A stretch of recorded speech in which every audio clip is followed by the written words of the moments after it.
Welcome to the WP Builds podcast, bringing you the latest news from the WordPress community. Now, welcome your hosts, David Waumsley and Nathan Wrigley. Hello and welcome yet again to an episode of the WP Builds podcast. This is episode number 67, entitled, Is Being a Digital Nomad as Fun as It Appears to Be? With Clark Marshall. Now, it's not just with Clark Marshall, actually, because we've actually got David Waumsley on, and I'll tell you a little bit more about that later. But it was published on the 15th of March, 2018. My name's Nathan Wrigley from pictureandword.co.uk, a small web development agency based in the north of England.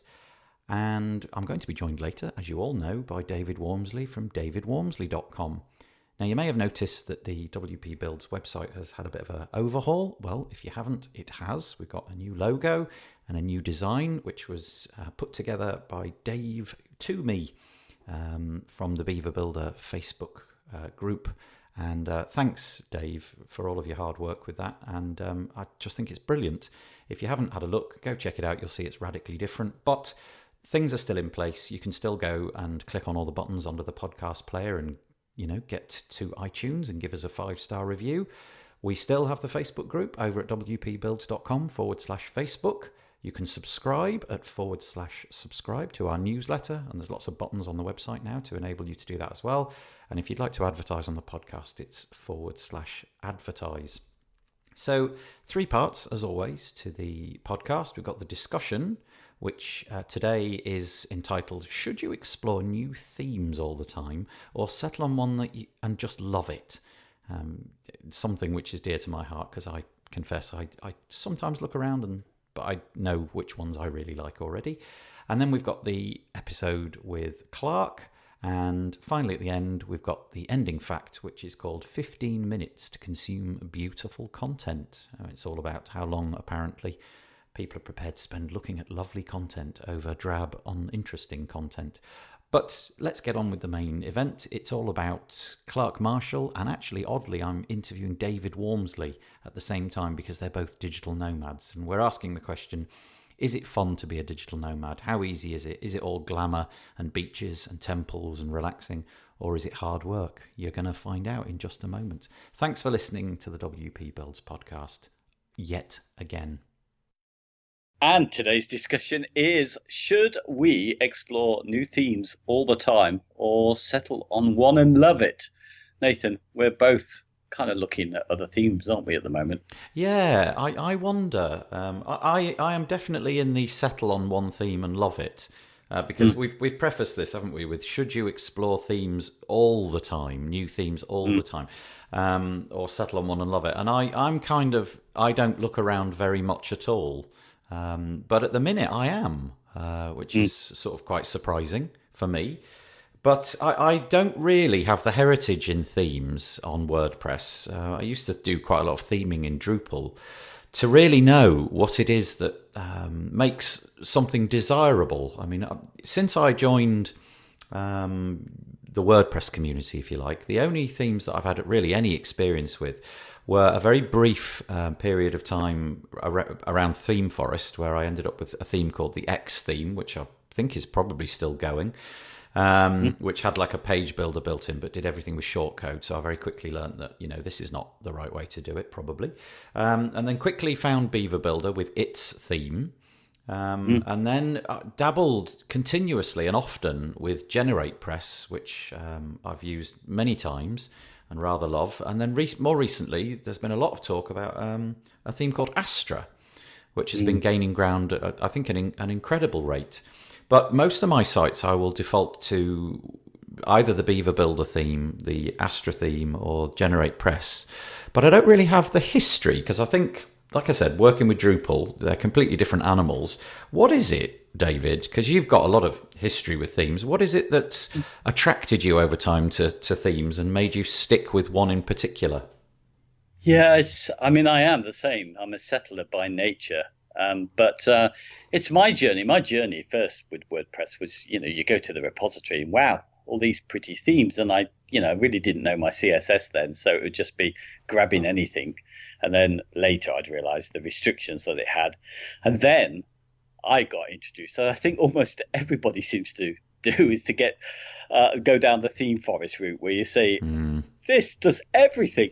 I'm having this. This is perfect for this job I'm going to do. Yes. And then, you realize that actually it's really quite bloated, and it's going to take a lot more server power than I had invested in at the time. And you start to learn, and that's how I went. And then I completely thought, no, I've got to be a bit more serious about this. And Genesis was starting around that time, and that theme was so different. It was kind of stripped down, and it was great for people like me who wasn't really a developer but wanted to learn a little bit about how you could use PHP to move stuff around before page builders. And I like the ethos there. Everybody was kind of around the fact that, no, we're going to keep this nice, clean, simple. It's not going to get bloated like all of these other themes that keep adding features. And that was me for 5 years then. Wow, okay. Yeah, and that was it. And now it's been quite a change for me to move to the Beaver Builder theme. Have you ever been back since you came across Beaver Builder and adopted their theme? Did you ever dabble back into Genesis and or indeed do you keep abreast of all the news that's going on in that community? No, I've I've completely left that, but I wouldn't change any. Majority of our sites still are built with Genesis, and actually the dynamic website builder as well, as a child theme for it. And, that was really my theme. And I'm still really happy with it. It doesn't, it's still 100% reliable on all of the sites. So there's no reason to move it. But these days it does seem, it's like themes of that time. Dynamic had a lot of things you could do with it in the back end, but it wasn't wedded into the customizer. And I think that's the big change at the moment. When WordPress brought in the customizer, there were those themes that kind of jumped on it straight away. And I think all the ones we're talking about now have, the Beaver Builder theme, Generate Press, Astra. I think the other one, Page Builder Framework. That's right. Yes. And they all adopt that. So it does change things, because now the experience isn't like a complete change. I've tried a few of these now, and I thought, well, actually, it's not too much. We all go to the customizer to change most of our settings with any of these themes. You just need to know where they are. Most of them are fairly similarly placed, so it seems easier to swap between them. What in the past, when you settled on Genesis and you described it as being, very simple and bloat-free, can you describe for us lot what was it about other themes that were bloated and were a turn off? What was the problem with the other ones that forced you to Genesis? Oh, right. Well, yeah, I mean, a lot of the themes were just loading globally all of the style sheets and JavaScript sheets that needed to be loaded for that site globally, whatever page you were on. So that was the big change about Beaver Builder, because it was only loading the resources it needed for each page. So, I mean, there's been a big change, hasn't there? Page builders have changed a lot. The customizers changed things. But back then, and all the extra functionality you got really was effectively you swapped out one PHP file for another one that had a different display. And generally, you needed to output the CSS for all of these. And they just became very bloated. And worst, I think, about it was, particularly with Theme Forest, is there's no recurring income in that model. So it really had to keep adding new features to sell more. And the more it kept adding, the more you, as a user, has settled on your theme, got, but didn't necessarily need. And that bloat pile up, yeah. I when you install WordPress, a vanilla install of WordPress, you obviously get the first thing I do is go and install a theme, one of the ones that we mentioned. And then obviously on that screen, you're presented with the WordPress repository list of themes that you can search on and so forth. I've literally never used that, I don't think. Yeah. But that's one of the things that presumably drags people into WordPress, is there's this massive amount of free themes available, and it would appear, to all intents and purposes, that whatever it is that you're trying to build, somebody's always built a theme to do specifically that. And in my Drupal days, I would be, using free Drupal themes, but you quickly realize that you install this thing and actually you're going to spend so much time unpicking the stuff that looks glamorous and brilliant, and it looks as though you could suit it to your purpose. And actually, you're probably better off just building all of those bits and pieces yourself, which I guess is why I ended up with Beaver Builder or Astra or GeneratePress, because they're basically very, very stripped down themes which don't offer out of the box a great deal of visual pizzazz or things flying in left, right, and centre. Yeah, and you know what, the thing with the theme forest themes early on, I mean, it's probably changed a lot, but it really would be lots and lots of different PHP files that you would have to have these different styles, but you always found that you wanted to change just one thing, so you had so much choice, but you still couldn't make one change. And then if you really started to get into development, you really couldn't find your way around these files and how they were connected to each other. You had so much in your theme folder to search through to change things. So, but anyway, sorry, Astra. You know what? Isn't that just so smart for the time? Because it is a free theme. Yes, you're right. I mean, both you and I have got the I don't even know what it's called, the updated version, I suppose, the agency version or whatever, with all the extra bells and whistles. So I'm so familiar with it, with being able to just click on all the options and have everything available to me. I'm not entirely sure what's stripped out of the free version and what's in it.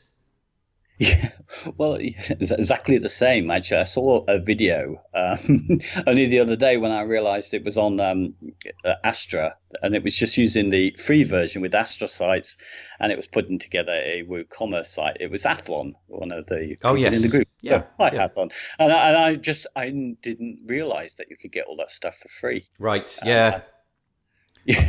Both you and I probably jumped in early because the company behind it offered a limited period of time you could pay. I can't remember what we paid, but it was a good deal, and it also offered upgrades and into the future forever. But also any product that they release under the same banner of their company. I think Brainstorm Force. They were going to release that, so it felt to me like a good thing to jump in. I'm really glad I did. Yeah, no, it's a really good deal. And then GeneratePress is the same as well. I think it made waves because it had a free version out there that was really quite good. Yeah, well, really good actually. Yeah, and that I did use. I did use that, and then immediately thought, this is insane. I'll just buy the Pro version, which was incredible value. Really, both of them offering really good value. Does the heritage of the company or the heritage of the developer, does that count? Well, actually, I know the answer to this because I know you're going to say yes. Does that count in your decision about who you would choose to for your themes going forward? Yeah, it does a lot. I do think I kind of attach these themes to the personalities. I mean, there is another one we haven't mentioned, which I don't know, which is popular in our circles, which is Ocean WP as well, another free one where you can add on. But I have no experience of it. But yeah, the Beaver Builder theme was partly about buying into the sensibilities of the guys, not to put too much onto that theme and keep it fairly simple and reliable. That was the kind of thing. The same I felt about GeneratePress, and the only reason I didn't jump onto that earlier is because I thought, well, it's just one guy doing it. But I mean, it just turned out that guy's a bit of a marvel. Yes. And he's expanded. Yes. Yeah. Oh, so you don't have a GeneratePress sort of, I don't know whether it's called Pro or I've forgotten the name. Apologies, Tom. You don't have the upgraded license, do you? No, I do. Oh, you do? I do, yeah. Good. Yeah, I bought it and I played around with it quite a lot. But, again, this is where I do settle on one. Actually, do you know what? Perhaps going back to our question, there is a reason why I think I settle, which is not just the quality of the theme, because I think I could use any of these and be happy with them. I think it's about the fact that I set it's the E-Myth Revisited book again coming back to me, which always makes me stop thinking like a freelancer where I can just move around the tools I want for projects and think more like a business where I, in theory, will train others to do and use the systems that I have. So that sort of makes me think, well, I should settle on one. Yeah, I mean, I guess the question really boils down to, are you the kind of person who constantly likes the sort of shiny new object and the latest thing, and you've got your eye always on the horizon looking for what's coming? Or do you hunker down and get good at the one thing that you've settled on? And, even if that was something which the rest of us would think, boy, I'm not going near that theme, that's crazy. I guess if you become an expert in it and brilliant at it, and you know all the shortcuts and the ways to make it do what you like, it doesn't matter, does it? And I'm with you. I like to settle on a few tools and just keep those. And whilst I don't claim to be an expert on any of them, I'm happier finding things in the customizer, as an example, or using the hooks for certain themes, because I know them and they've never broken on me. So why would I go looking around?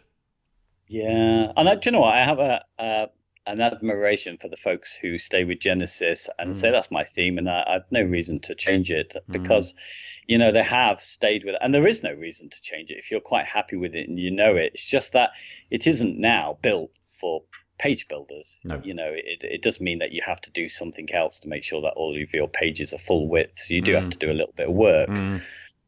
But people have come along with handy plugins to eliminate that work anyway, haven't they? Yeah, exactly.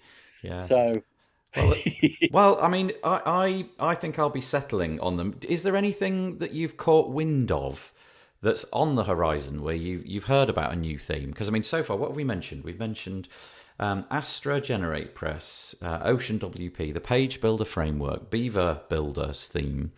Have you heard of any that are on the horizon that you thought maybe start to think about looking at that? Do you know what? I haven't. No, me neither. Yeah. They're the ones certainly in the nice circles that get talked about, and people get quite passionate about them. But I must admit, Astra has been the one that's caught my eye recently. And I did a video on that because of the add-ons that they've been bringing about for things like LMSs and WooCommerce as well, where I don't want to spend the time building the sites there. So they're not. That I'm going to approach those kind of sites very differently and offer people training and build sites very quickly with them, because there's less design for me to do. And I mean, don't see that in the other themes. So it's interesting. There is a reason that's made me look at other themes. Yeah.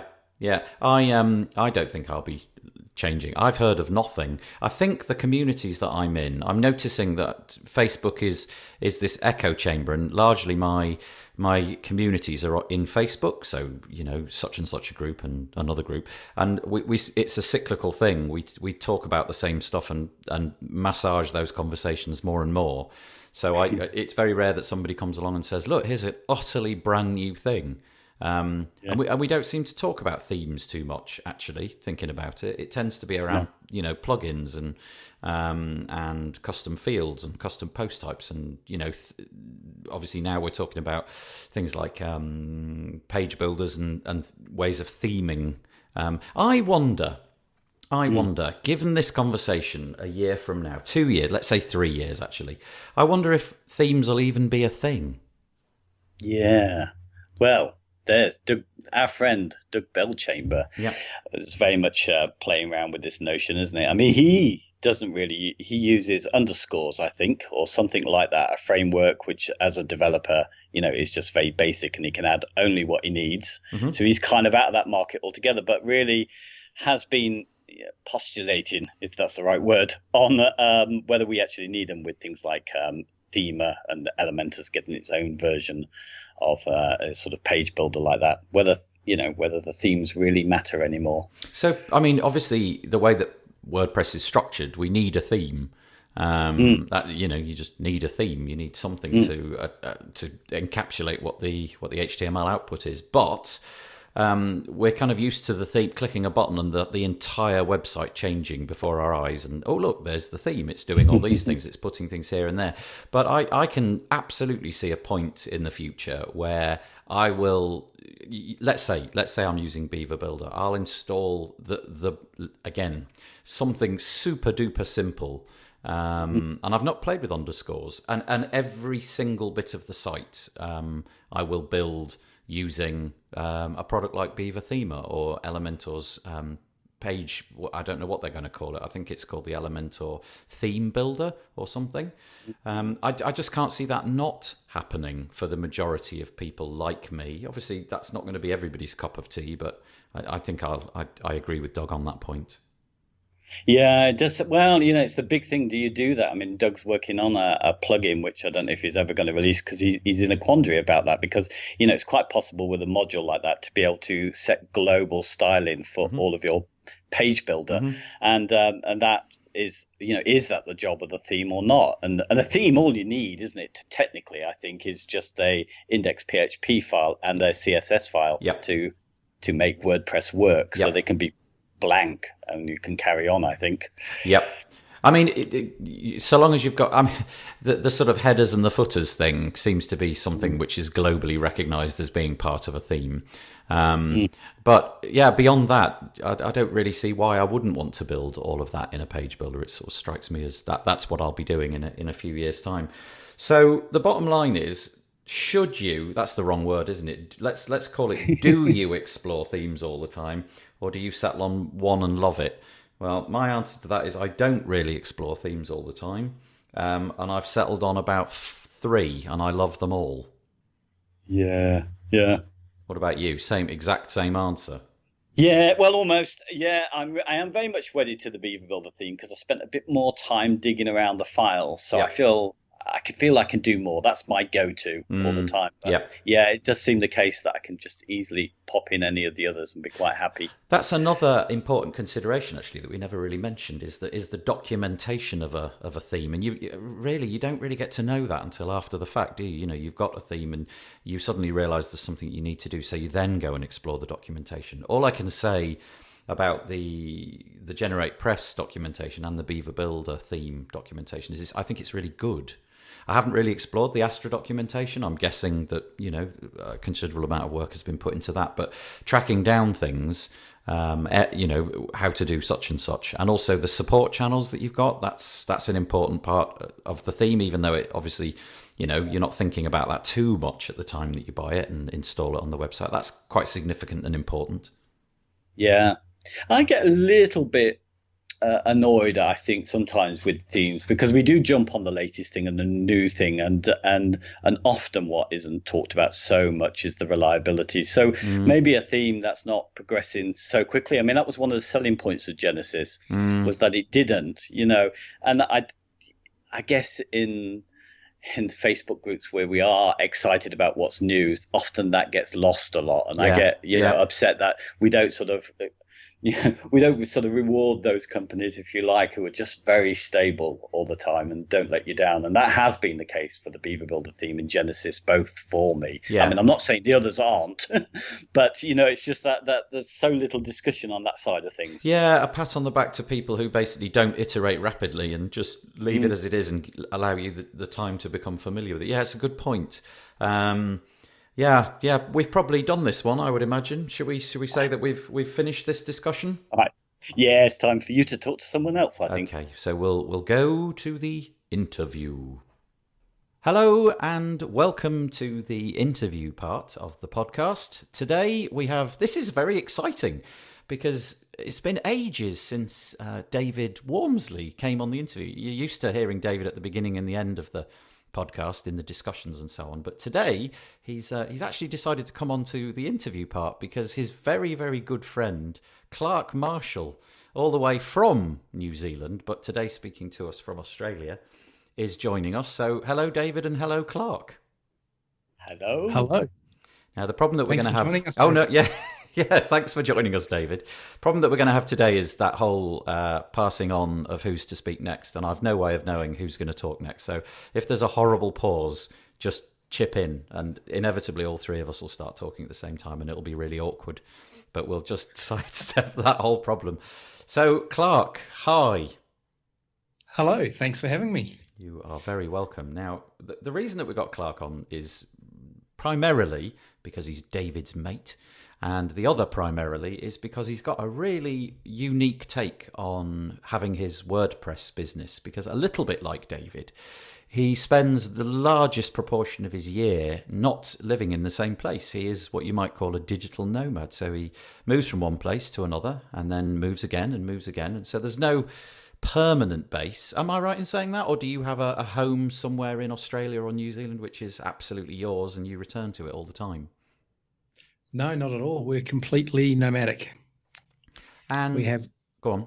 Sorry, apart from one storage unit, but you can't really live in that. No. So where do you spend, which countries do you tend to flip between? Where do you find yourself going back to if you're constantly having to move around? Because I presume visa restrictions get in the way of you spending a year here and a year there. You've got to do sort of 10 weeks or 6 weeks or 8 weeks in different places. Yeah, that's right. So we would spend the majority of the year in Southeast Asia. Okay. Usually following David around. But, we spend the summer in Europe, so mostly France, but a few other places. And we have tended to come back to Australia in the summer, which is where we are now. I'm pretty keen to reduce that next year, but yeah, we'll. There's a few things. Families here, so that's pulling us back a lot. And of course, the businesses, even though we're not based here, the business is based here. So do you earn money in one currency, which you then travel around with, if you like, in your back pocket? Are you in Australian dollars or US dollars or? Well, we have two businesses. One earns Australian dollars and the other one earns US dollars. So, yeah, there's not a lot of.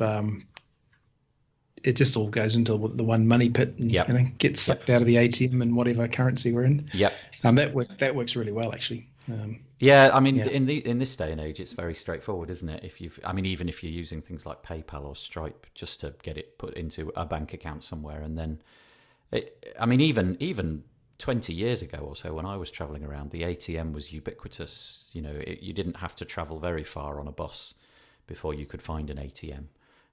That side of things all taken care of and is really straightforward. So typical year would involve you spending a little bit of time in Australia, possibly New Zealand, a lot of time in Southeast Asia, and a lot of time in Europe, particularly France. And that pattern has repeated itself now. How many years have you been doing this?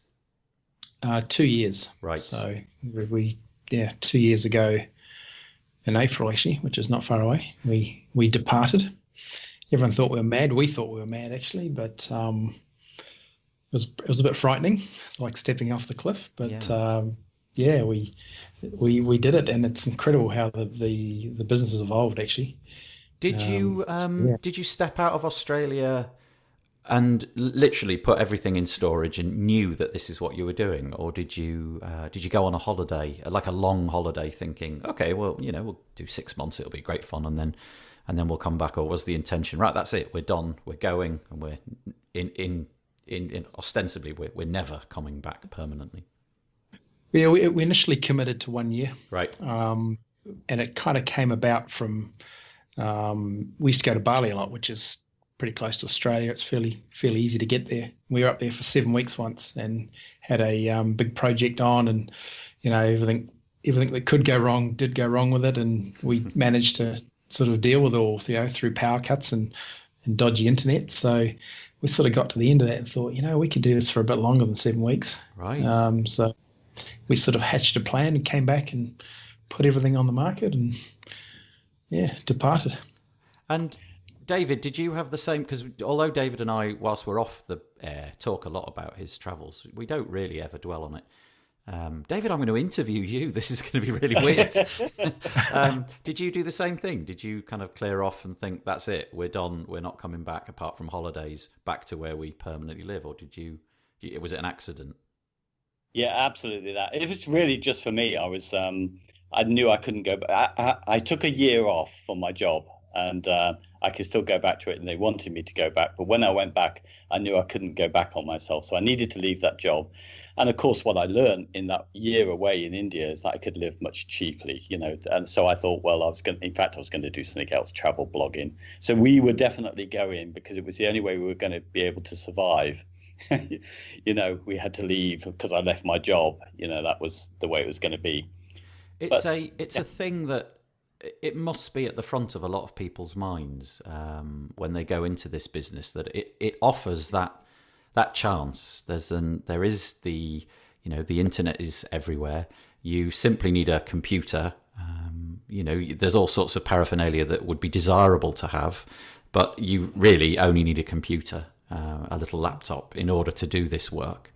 So I would imagine there's a lot of people who want to do it. So what I'm trying to get out of this interview, I suppose, is what's the good and the bad of it all? So should we start for both of you, and you can both chip in whenever you like. What's the good bits about being a digital nomad? What are the bits when you look back over the last 2 or 3 years, you think, boy, that was so worth doing because of this? So should we start with Clark, maybe? Yeah, sure. So I think probably the one of the main things that comes to mind is I don't have to spend my weekends cleaning gutters. I don't have insurance bills, and I don't have, I don't pay rent, or I don't pay a mortgage. There's so many good things that they certainly outweigh the bad. Just the fact that you're traveling, and I actually don't enjoy the traveling days because it's nobody enjoys sitting at an airport, or although that's not so bad, but nobody enjoys sitting in cattle class for 12 hours. But the fact that we get to stay in a place and experience it not as a tourist, as a local for a longer period of time, and really get to meet some of the people. And we've been to some places that we would never have traveled to as a tourist, and just people that we have met, it's been just incredible. Our very, very first stop when we left 2 years ago to go overseas was to the Caribbean, and I had to kind of look up on the map exactly where that was. Thought, the Caribbean, the Bahamas is all the same, but so we went there, and we had an incredible experience there, and it was down to the people. The good. That's what else is the good. I mean, the fact that you're sort of traveling. We still work big hours. We still, same as if you wouldn't. If you're staying in an office, but you just get to choose when you might be a Tuesday afternoon, and you can stop and go and sit down by the lake and have a beer, or it really is. It's not for everybody. No. Some people think that think we're mad doing what we're doing, but just love it. Yeah, absolutely love it. David, what about you? What are the things that you find to be good? Well, sunshine. I make sure I'm in the sunshine all the time. But I think the major thing for me is the fact that I left not quite knowing what I was going to do, and it's not put pressure, because I've been able to stay in places which cost less than I would have to pay out at home. So I've got freedoms there to take time to build up a business, which I wouldn't have been able to do in the UK with the costs there. And that's the main benefits. The downside is I'm often not knowing what the internet is. So when I make plans with people, I have to make sure I've got an alternative, in case something goes wrong, so I don't look like a complete idiot. So that's the only downside, is that really. What about you, Clark? Do you take great precautions in terms of the internet? Because obviously that's the lifeblood of your business. Do you have to phone ahead and work out, look, you've got blistering fast internet, or do you just go for it and hope and cope? Yeah, well, we actually have found, probably when we left, we that was one of our concerns, that the internet might not be very good, and people have even said to us, the internet's not very good here. But the internet, funnily enough, in Australia is probably the worst of any country we've visited. It's pretty bad here, and hopefully this Skype call is broadcasting okay, because the internet we're out right now is not that good. But overall, we haven't had any internet problems at all. usually pretty solid. Even staying in hotels. We don't always stay in hotels, but yeah, I think I can probably count on one hand the days that we've lost because we had no connection. We maybe were on a train for a day and we are expecting to have Wi-Fi, but we didn't. But and what do you do with those days? You just sort of write them off and say, look, let's just enjoy it while we can, and then we'll just pick it up and work a little bit extra next week or next month or whatever. Well, yeah, I mean, you just do what you can do. It's there's not a lot you can do about it at the time. There's always stuff you can do offline. You can write blog posts but I find it difficult to work when I'm traveling. My wife Tegan, she's a bit of a workaholic, and she can knock out 10 blog posts while she's sleeping, sort of thing. So we should congratulate you on the words "my wife" because that's a very new thing. Congratulations on getting married recently. Yeah, that's lovely. Yeah. You had a nice day by the sounds of it. Oh, it's fantastic. I should send you the photos, actually. Yeah, that would be nice.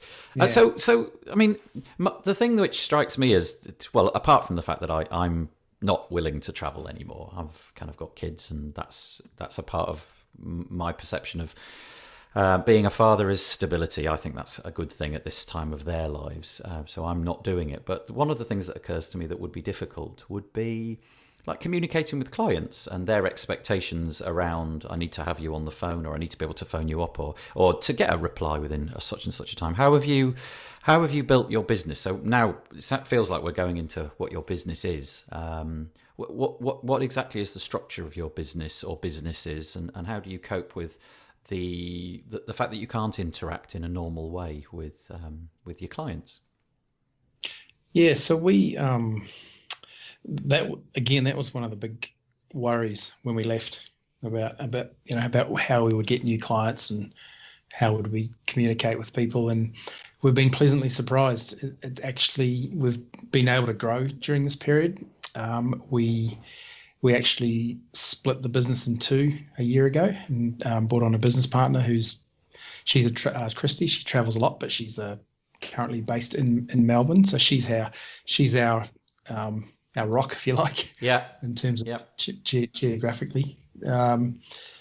But yeah, it's an interesting one because we probably 5 years ago, we started working really hard on weaning the phone calls off because it just was becoming a problem. I could get nothing done. Everybody had my cell phone number and they'd just call and say, I've lost my password, or how do I do this, or how do I do this? And of course, that 5-minute call generally becomes half an hour because you're catching up and all the rest of it, and your day just disappears. So we kind of started this process of contact digitally via email. I think probably the overall pattern really for when we're building a custom website, we'd have one Skype call with the client, and then the rest is all done via email. Always very upfront, explain to people that that we are not located, that we travel around, and everybody that we deal with it becomes a conversation piece. So yeah. And is your business, well, I know the answer to this, but maybe it'd be good to reveal. You're not, how should we describe it? You have a more templated solution than perhaps I do. Do you want to tell us if I was to phone you up and go through the process of building a website, how does that actually work apart from the Skype call? What are the things that you would be getting me to do in order to get the finished product? Yeah, well, so we've split the business in two. We have the what we call the digital business, Blue Dog Digital, and we do custom websites. So the traditional builds where people will work scope out, and we did in fact, you and I did the WP Elevation course together, so we've applied that model to that business. And when we decided to go traveling, we thought that we wouldn't get any work from that, and that people would want the face-to-face meetings. So we built this instant WordPress model where basically you go to the website, put your credit card in, and it deployed. Well, in the early days it didn't automatically deploy, but now it does. takes 30 seconds. It's really cool. Christy built that. So yeah, so we're still doing the traditional, web development agency type work, but the instant WordPress sites are, I guess David's doing a little bit like this too, but it's instant. So you buy it, 30 seconds later you got the site, and you just sort of, it's all done with Beaver Builder that we all know and love, and it's been an amazing learning curve. Actually, it could have been really bad. It could have been a nightmare. Yes. With support load, but it hasn't been. It's been incredible. The support has been incredible. So yeah. when you get them to, so they've signed on the dotted line, they've paid the money, and the 30 seconds has passed, and the website's now there. Are you getting involved from that moment on with the the construction of the pages, the layout, the look, the colors, and all of that kind of stuff, or are you offering tutorials and saying, look, you bought this thing, here you go, get on, build it, there you go, done? Yeah, so there's the site that they get is a full 5 to 6 page site with mostly placeholder text and images. And they're all industry specific. So, that we have, a landscaper site or a plumber's site, for example. They then can log in and follow the tutorials that we have. And we also have run a support ticket system. Some people never use it. They just figure it out for themselves. Some people use it, quite heavily, but overall it's, our input is actually very low. So we just have a support team that deals with all that. We also, in the last year, have added on, increased the product range. So we do consulting services. We do, the girls created this product and they called it the Clarkification, which is a bit embarrassing, but basically that's designed for, when you've got your site, you've put all your content into it and it's a mess. So yes. I get in there and sort of, make it look pretty again. I like it. It's a good verb, the Clarkification. I'm going to Clarkify it. Yeah, well, perhaps we should patent that. Yeah, Clarkify. Yeah, it's good. Yeah, Clarkify.com. Yeah, so, and also this year we've got into e-commerce sales funnels, which is the sales funnel. Was huge. It's quite a process to document, deploying a sales funnel.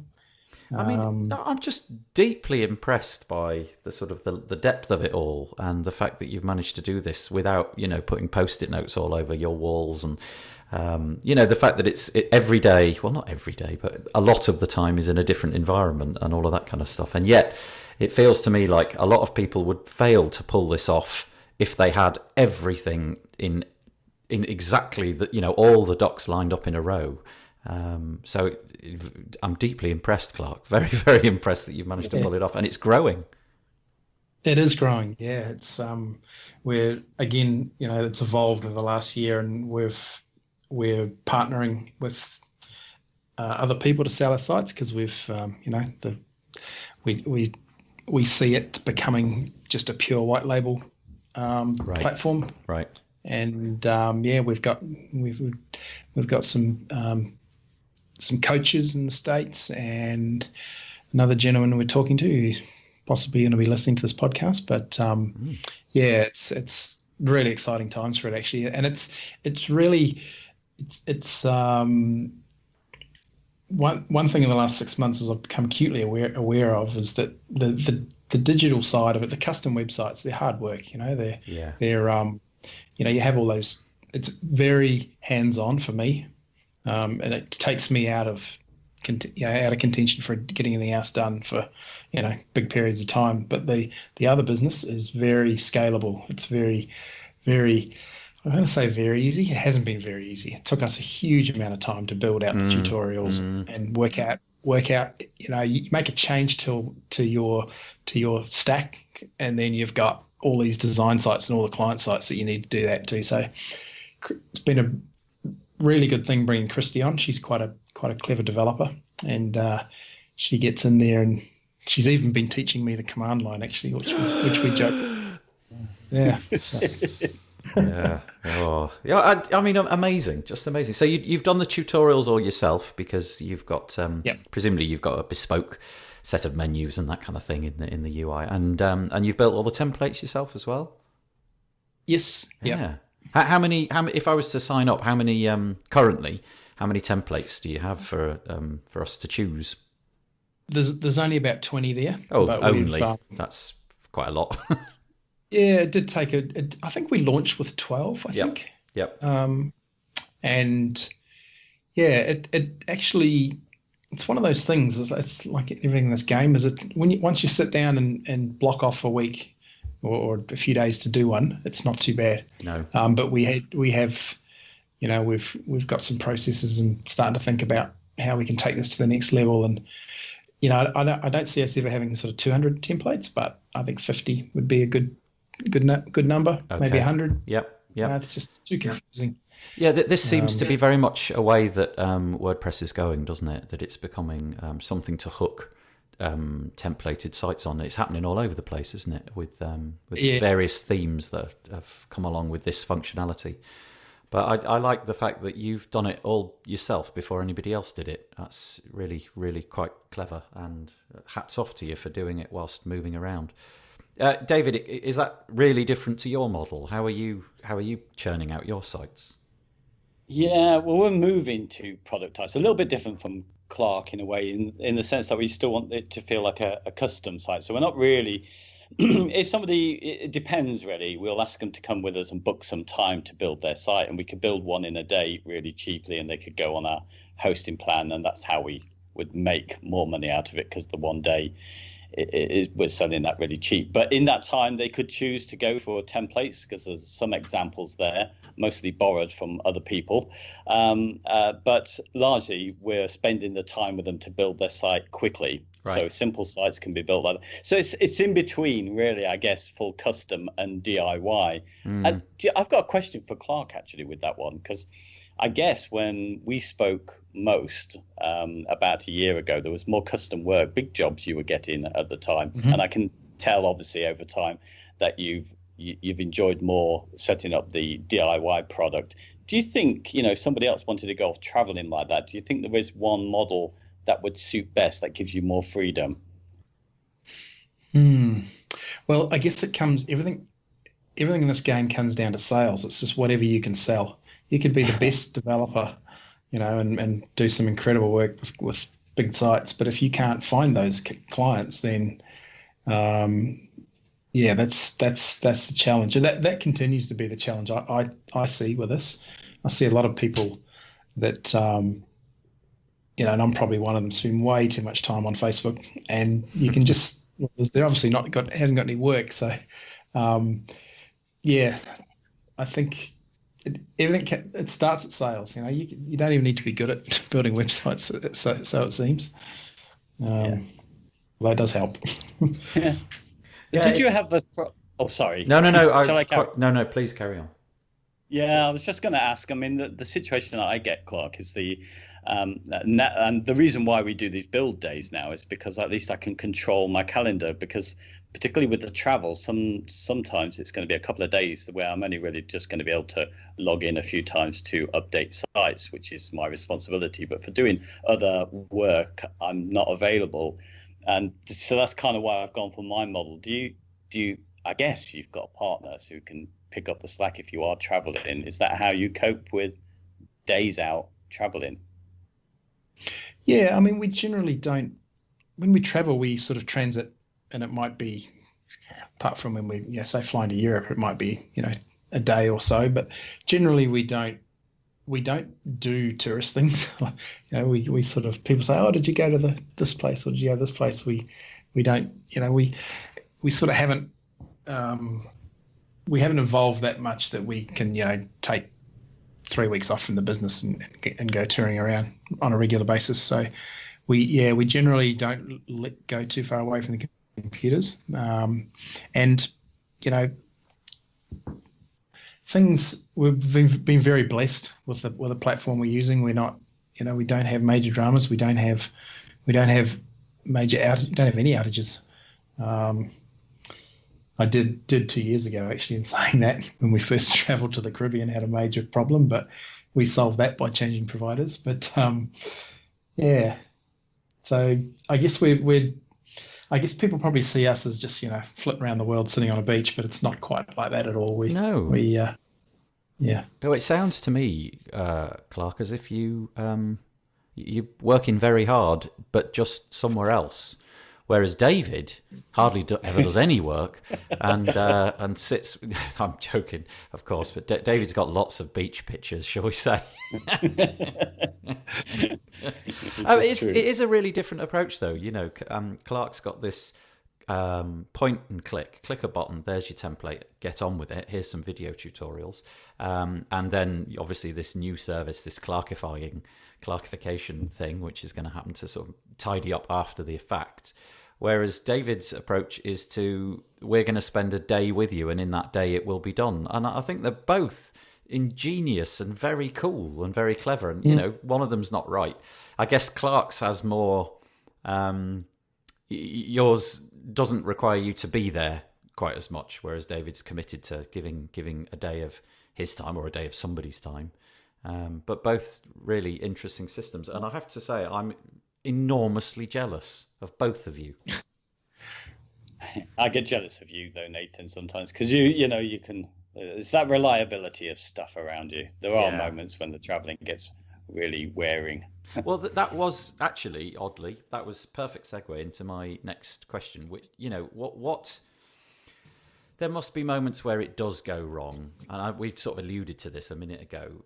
Have you had any catastrophes, David? And Clark, you've obviously mentioned this Caribbean moment. Are there any moments where you literally were staring at your other halves and sort of saying, "No more. Let's just knock this on the head"? I've not got that far because I still love it. I think it's the best thing I ever did, and I wouldn't change anything. But oh gosh, there was a time when I had a Beaver Builder demo, so they did a blog post and sent a load of people to it, and that sent sites down that I had on that server, and I was on a plane we were about 70 hours, I think, before I realized that was so embarrassing. Lord. Yeah. I know, so that's never going to happen again. And also, just sometimes, if we're traveling, we travel to new places, and it's difficult to get the food that we might like, and places will be noisy. I need to, often making quick client videos, and again, the disaster. It seems typical when we book a day where I need to be available. It seems to be the day when the internet goes down in the place we are. So. And that's very rare back home, even if, I'm sure with Clark saying about Australia, it's not being very good. It isn't great for us in London, but it is consistent where it isn't where we travel. Yeah. I cannot remember the last time my internet left me. It was, well, literally never. I don't think it's ever utterly collapsed. What about you, Clark? Well, there was that one moment in the Caribbean when we'd travelled we sort of hopped for 5 days to get there. This is a pretty unique sort of for us. We don't do this much anymore. So we're extremely jet lagged. Got there, and my managed WP was sending me SMSs saying your sites are down, and we had no internet access for the next sort of 3 days after we got there. Oh, and yeah, sure enough, the something had gone wrong on the server, and all the sites, every single one of my client sites was down on that server. I think there was about 40 sites. So that was not fun, and that started a bit of a crusade to put some things in place to make sure that didn't happen again. And very happy with the outcome of that, actually. How did you? If you had 3 days and you knew that there were three, did you just suck it up and wait for 3 days, or did you amend your plans and get on with the fix? Well, we had sporadic internet during that period. Yeah. And I had no idea why at the time, why it had gone down. So I'd sort of send off a support ticket when I could. And then and I sort of vowed from that moment to put things in place so to never have that happen again. And Yeah, we've now set up all our sites in little clusters. So Yep. if there is a drama, you're only talking about 10 sites instead of all of them. So I am interested, if it's possible, to get a bit technical and a bit nerdy, which we actually don't often do on this podcast. If you're happy to discuss it, what is the stack Absolutely. that you use in terms of hosting, backup, plugins, or is it is it a server backup, and what's your suite of plugins that you've used to build the automated side of your business, Clark? Yeah, so we've got everything's Beaver Builder. So Beaver Builder completely changed my life. Completely changed both my professional and my personal life, which it does sound a bit extreme, doesn't it? But no, I get it. Yeah, so Beaver Builder backups, we just use Updraft Plus. Manage WP controls everything, because we were looking at when I dreamed this up about 5 years ago, and I probably spent 2 years mucking around with multi-site. Yep. And then that didn't work, so we sort of found Manage WP. It was still, in fact, it was when Orion was still in the beta. So that sort of convinced me that we could just do this with single sites. Sorry to interrupt. The previous, what you were flitting around with at the beginning was one site, one master site, if you like, and then multi-sites built off that, which is, seems like a really good idea. And is that what went wrong in the Caribbean? Is one site went down and so they all went down? No, this was so at that stage we hadn't. Well, I don't think we'd sold any of the DIY sites, so they were all our normal sort of client sites. So we decided for the DIY product that we'd build them out of single sites. So they're all Beaver Builder. Beaver Builder's been, well, you guys know Beaver Builder. It's just fantastic. It's solid. It's so easy to use, and it's the single reason we don't get a huge support headache. Yes. In fact, the biggest struggle people have is those that have sort of come from WordPress, and they're sort of looking for what they're used to. Whereas once you keep them out of that back end, they're away. So the hosting side of things, we use Cloudways, right? And it's not perfect, but it is pretty close to perfect. The cost is just incredible. We're hosting sites for $1 a month, in fact, even less in some cases, and it's fast. I can build a site. All I really do is optimize the images, throw their new Breeze plugin that they developed at it, and I did one. They all load about 1.5 seconds, maybe 2 seconds. Yeah, that's all right. Incidentally, little plug for Astra that we've started using. I had exactly the same website, did a WooCommerce, loaded in 1 second. Wow. So I was like, wow, that's impressive. Yeah. So with your Manage WP allows you to, with a button, because I know what it does, but I've never actually logged in and used it or anything like that. You have your templates, and when they sign up, is it all automated, or do you have to manually go in and click the create a new site via Manage WP? Is that how you do your clones of sites? No. So okay. Christy she's developed she logged into the command line and did all this fancy stuff, and basically wrote a script that automates it all. So right. The payment gateway is run by WooCommerce subscriptions. So people buy the product, and then that triggers the site to be deployed. I get it. And we get all the Slack notifications and all this cool stuff that she's set up. It's really, really, really cool.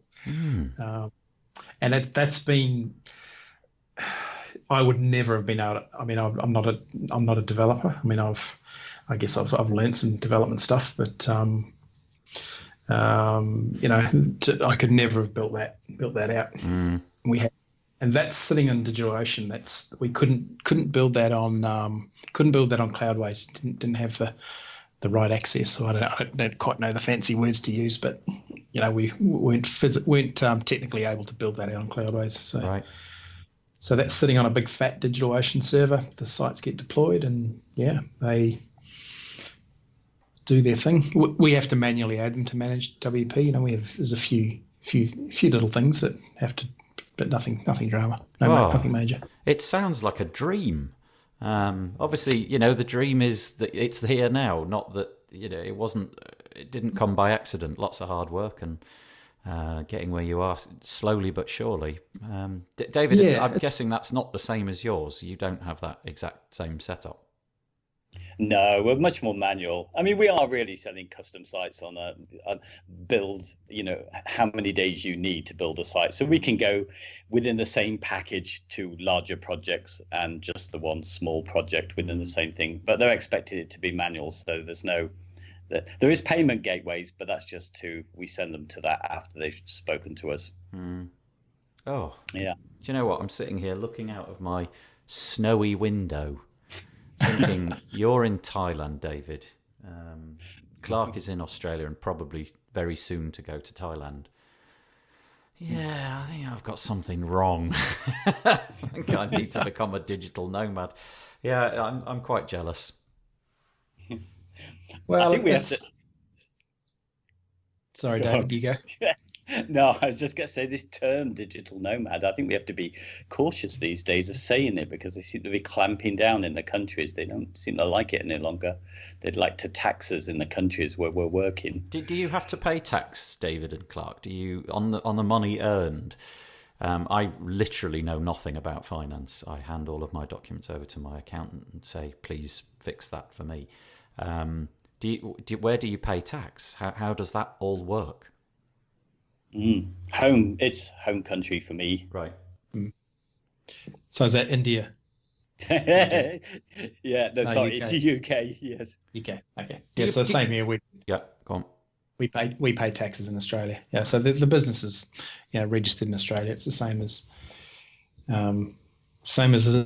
if we were here. So you have those same headaches as the rest of us, where that deadline looms and you must accumulate all of your paperwork and things. But in your cases, rather than getting in the car and taking it down in an envelope, you just email it and deal with it that way. Yeah, that's right. I mean, I've always dealt with my accountants remotely. Yeah. I've actually still got a web design business in New Zealand that's not doing much, but it's still have to file a tax return there every year. Oh, okay. I know my accountant quite well, and so I quite like going in and we share a coffee and just shoot the breeze for a bit. It's quite nice. Wow. Okay. Digital nomads then. Top marks. I think it's something that a lot of us are going to, aspire to. It won't be for everybody. In fact, I would say probably it's not for everybody. But for those of you that are thinking about it, I hope this conversation has been of some use. Thanks, Clark. Unless there's anything you've got burning to say, I think we're approaching our scheduled time of about 40 minutes. And David, same thing. Have you got anything pressing to say, or shall we knock it on the head there? Yeah, let's knock it on the head. Thank you, Nathan, for doing this. Hey, you're welcome. It's been an absolute pleasure to interview two real bastions of the future. I see what you're doing with your productized efforts. I think you're doing something that I need to do. Because I think it's becoming harder and harder these days to find clients who are willing to spend the kind of money I'm needing them to spend. Whereas I feel that your area of business is a growth area. So hopefully after this, it will kick me into doing something and putting you both out of business. Brilliant. When you come join us on the beach in Thailand. Oh, that sounds lovely. Thanks very much, guys. So we'll knock it on the head there and say thanks to Clark and thanks to David. Thank you very much. We're looking at the Blue Corona site. Again, we were fascinated by this. It's stimulating a lot of debate for our end, in facts. And that is, I better just read out what it's called. So it's at bluecorona.com. It's their blog. It's 20 web design facts for small business owners. That small business owners should know.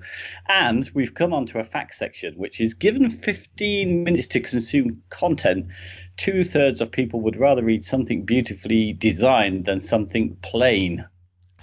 I just think this is so. This kind of gets into. I love. For a start, we should say, how on earth do you prove this stuff? It's just great, isn't it? Does it mean, for example, that if you gave them 14 minutes, that these same 2/3 of the people would rather have something plain than something beautifully designed? It's brilliant, isn't it? What does it even mean? But I do like it. It's an interesting fact that if you've got to sit down and consume content for 15 minutes, and presumably there's a lot of us out there that have to sit and read things. I mean, I have to all the time. I've got to read stuff off my banking website or read stuff from, the lawyer or the accountant or whatever. 2/3 of us would rather have something with beautiful design, whatever that means, than something plain. So I'm guessing something plain is, like a Kindle, a book, text on a white background kind of thing. Yeah, maybe it's the other way around. If it's over 15 minutes, then you do definitely need something plain. Oh, I see. Oh, I hadn't seen it that way. Be. Yeah. This is such a silly fact. But I do, it's really interesting though, isn't it? Given, I mean, I think that there would be a point where I don't want to see images anymore. If I have to read this thing, this 28-page document, I do not want it to be cluttered with imagery and graphics that aren't related. Charts and everything that are, salient, that's fine. But I don't want it to be distracting me. Whereas apparently more than 2/3 of us would. You're all wrong. I think with blog posts, it's a kind of interesting thing because you want to kind of consume the facts that are there, but you often, because you bought into the headline, haven't you? So yes. You've just got to read the rest of it. And I think in those situations, you can barely get past a paragraph without really sort of entertaining someone with a GIF or a photo or something. Yeah. So, but if that fact were true, let's assume it is true for a moment. It makes you think about, okay, here we've got a 2,000-word blog post.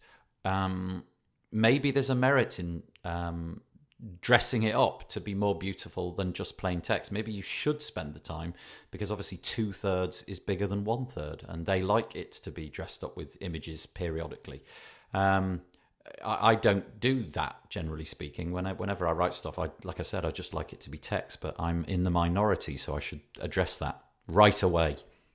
Yeah. It does seem that way. It does seem like people, need their text to be broken up, or at least when they just scroll down a page immediately and just see what's here. Is it going to be hard work for me? Oh, there's some nice pictures.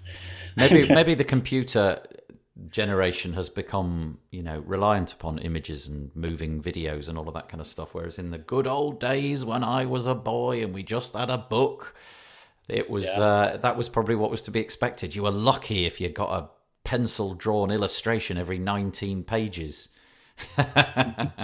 Right, anyway, there you go. Enough. That's our fact for the end of today. Thanks for listening to the WP Builds podcast. Again, if you made it this far, what on earth are you doing with your life? Go and do something else instead. No, seriously, thanks for listening. Much appreciated. We'll catch you next time. My name's Nathan Wrigley. And I'm David Waumsley, and we love you. Yes, we do. We love each and every one of you. And we'll see you next time. But please get to the end of the cheesy music. We put our heart and soul into this bit. and we'd love you to listen right to the very end. Goodbye. Bye.